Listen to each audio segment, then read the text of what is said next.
Qu'est-ce que je veux vous dire, mes frères?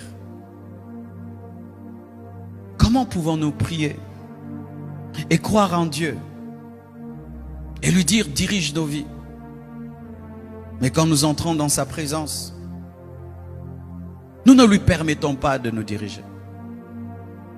Savez-vous, mes frères, que vous êtes en train de vous lasser de la vie chrétienne parce que vous n'avez jamais permis à celui qui vous a sauvé de vous diriger.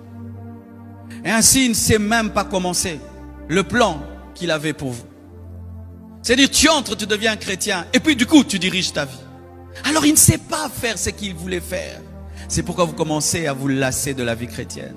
Vous commencez à croire que la vie chrétienne est monotone. Non, la vie chrétienne n'est pas monotone. C'est toi qui es monotone. C'est toi qui es monotone. Parce que des fois, quand tu viens prier, tu dis, Saint-Esprit, dirige-moi. Mais c'est toi qui conduis. C'est toi qui conduis. C'est comme si je donne à mon chauffeur le volant et puis je dis, je conduis. Ce n'est pas lui qui conduit. Quand vous dites, Saint-Esprit, conduis-moi, laissez-le vraiment vous conduire. Quand tu dis, Jésus, tu es mon Seigneur, laisse-lui te diriger. C'est alors que tu découvriras le plan. Lundi, tu pries de la même manière. Mardi, de la même manière. Un jour, il te dit, mon enfant, lève-toi un peu. Non, moi, je prie toujours assis. Mon enfant, lève-toi. Non, moi, je prie toujours assis. Mais lève-toi. Et quand tu vas te lever, il va te dire, marche. Et pendant que tu marches, ce ne sont plus tes pas. Ça devient des bruits de chars. Parce que lui, il veut t'utiliser. Utilisez même ton corps dans le combat spirituel. Parce que ton corps devient le temple du Saint-Esprit, devient l'instrument de Dieu.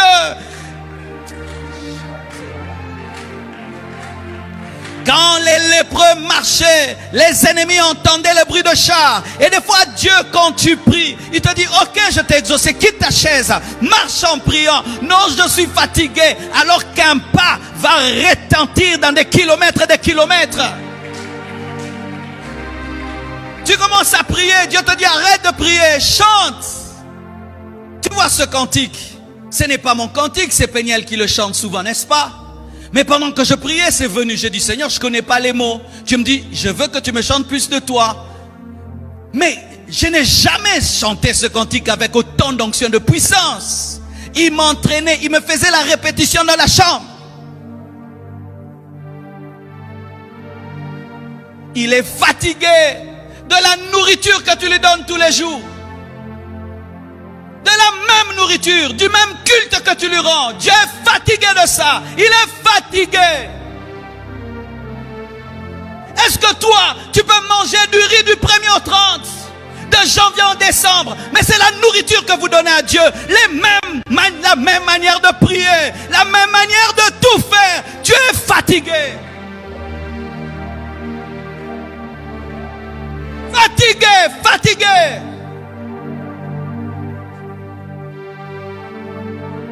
Même moi, je suis un homme. Je dis à ma femme, change. Elle me change. Un jour c'est le riz, un jour le makemba, un jour elle fait ceci, un jour elle fait cela. Moi qui suis un homme. Et vous pensez que Dieu,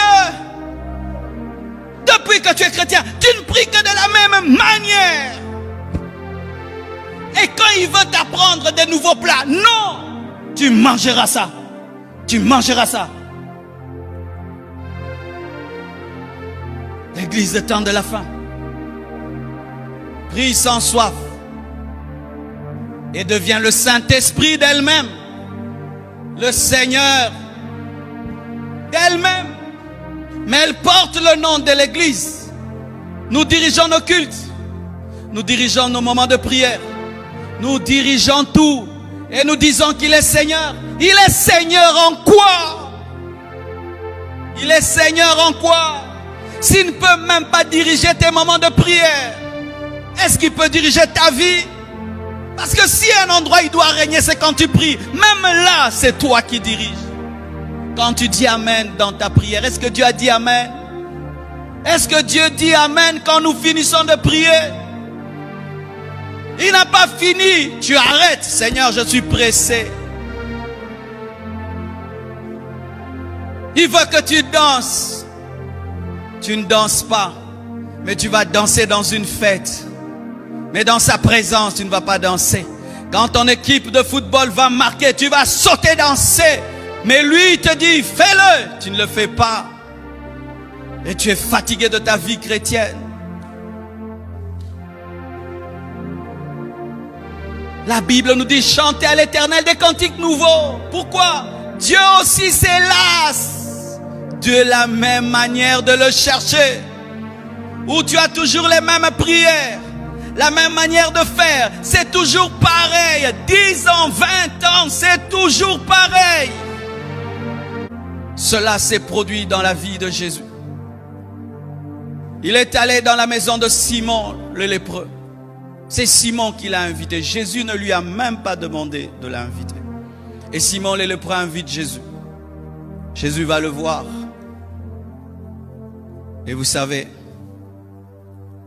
Simon le lépreux ne lave même pas les pieds de Jésus. Jésus marchait à pied. Et en Israël, avant de manger, on demandait au dernier des esclaves de laver les pieds des visiteurs. Mais Simon a trouvé Jésus indigne même de son dernier esclave. Et Jésus était à table avec des pieds qui puaient, des pieds qui sentaient mauvais, parce qu'il marchait sur tout. Mais il était là, il n'avait rien dit. Il parlait. Il est assis et ses pieds là, comme il s'asseyait comme ça en Israël, tu es assis et puis tes pieds de l'autre côté pour ne pas déranger les autres, mais c'était derrière lui. Et une femme est venue. Cette femme n'avait pas un bon témoignage. Cette femme n'avait pas une grande théologie. Cette femme n'avait pas un grand diplôme. Mais cette femme avait de l'amour. Cette femme était à la recherche d'un homme. Un homme qui allait l'aimer elle, pas aimer son corps. Car c'était une femme que les hommes aimaient pour son corps, mais jamais pour ce qu'elle avait à l'intérieur. Elle a entendu parler de Jésus. Et peut-être même qu'elle a entendu Jésus prêcher, mais elle était dans la foule. Elle avait enfin trouvé l'homme de sa vie. Un homme qui respectait tout le monde. Un homme qui honorait tout le monde. Et elle n'avait pas les moyens d'inviter Jésus chez elle parce que les apôtres allaient refuser, Pierre allait refuser.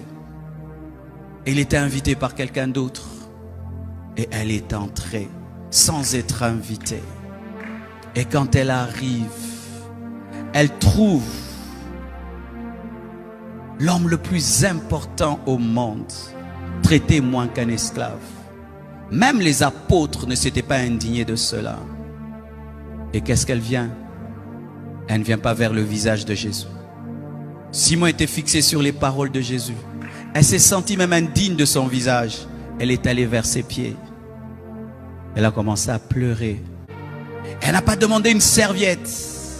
Elle a pris ses cheveux, ses beaux cheveux. Elle a commencé à essuyer les pieds du roi, les pieds du Seigneur. Il y avait un défaut dans le protocole. Elle a corrigé le défaut. Frère, il y a des gens qui vont se convertir dans cette vague, qui vont nous corriger. Ils vont venir, des nouveaux convertis, mais ils auront une soif de Dieu que nous, on n'a pas. Ils vont nous recadrer. Dans leur manière d'aimer Dieu, nous allons nous rendre compte que nous avons cessé d'aimer Dieu. Tout paraissait normal tant que la femme n'était pas arrivée. Mais quand cette femme pécheresse est arrivée, tout d'un coup les apôtres et Simon se sont rendus compte qu'il y avait un défaut dans le protocole, que Jésus n'avait pas été traité à sa vraie valeur.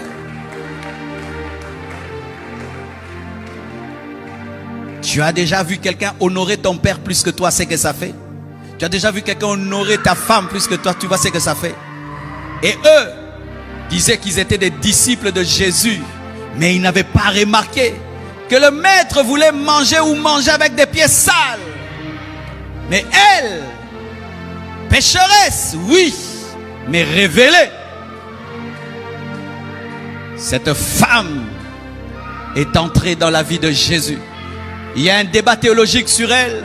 Certains disent c'est Marie de Magdala, d'autres pas. Mais je ne vais pas entrer dedans. Mais cette femme a marqué le cœur de Jésus. Et vous savez, Simon le lépreux, c'était un lépreux.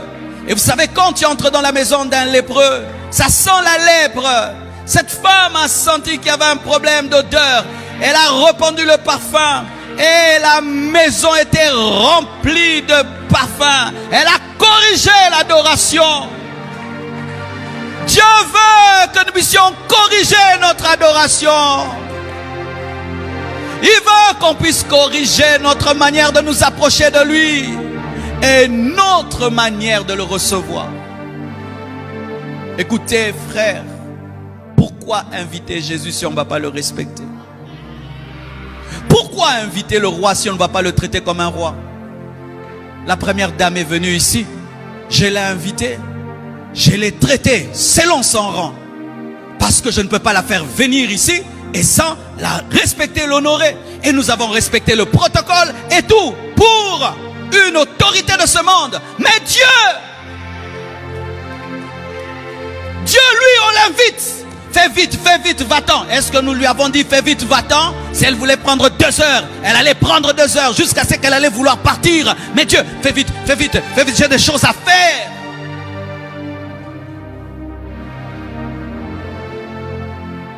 Tu invites le roi et tu ne lui donnes pas le trône. Où est le trône de Dieu? Toi qui l'as invité, tu connais le trône de Dieu? C'est ton cœur.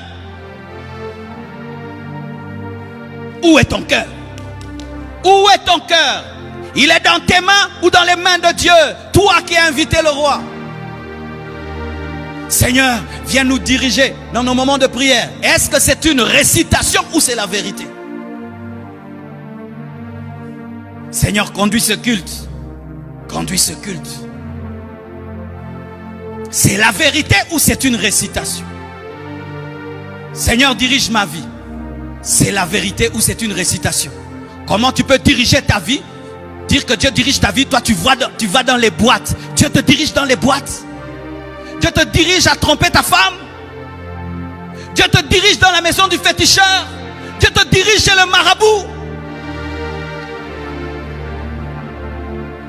Dieu te dirige dans la maison d'une prostituée.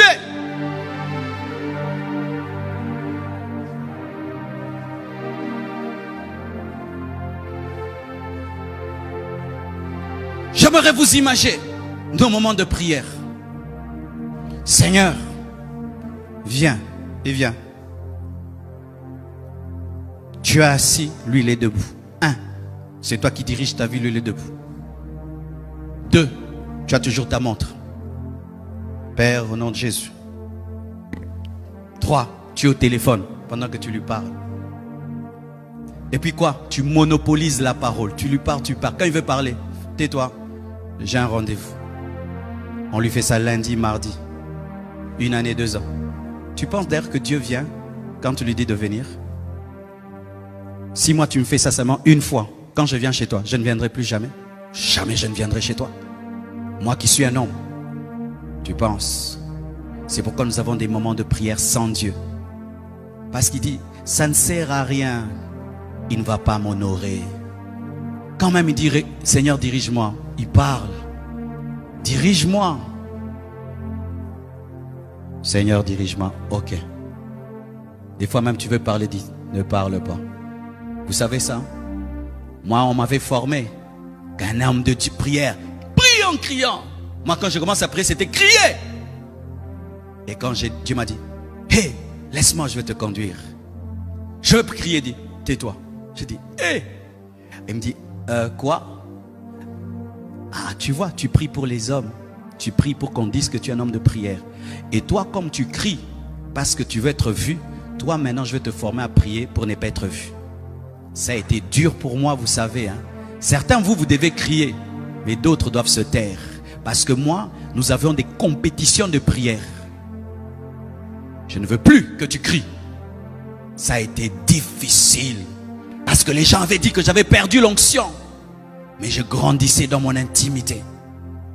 Et j'ai comme appris maintenant à parler à Dieu. Comme s'il n'était pas là, mais il était ici. C'est quand j'ai appris ça. Certains même, quand je prie pour vous, vous êtes choqués. Hein? Tu me dis tes problèmes. Et puis je dis, Seigneur, j'ai appris que Dieu n'est pas loin.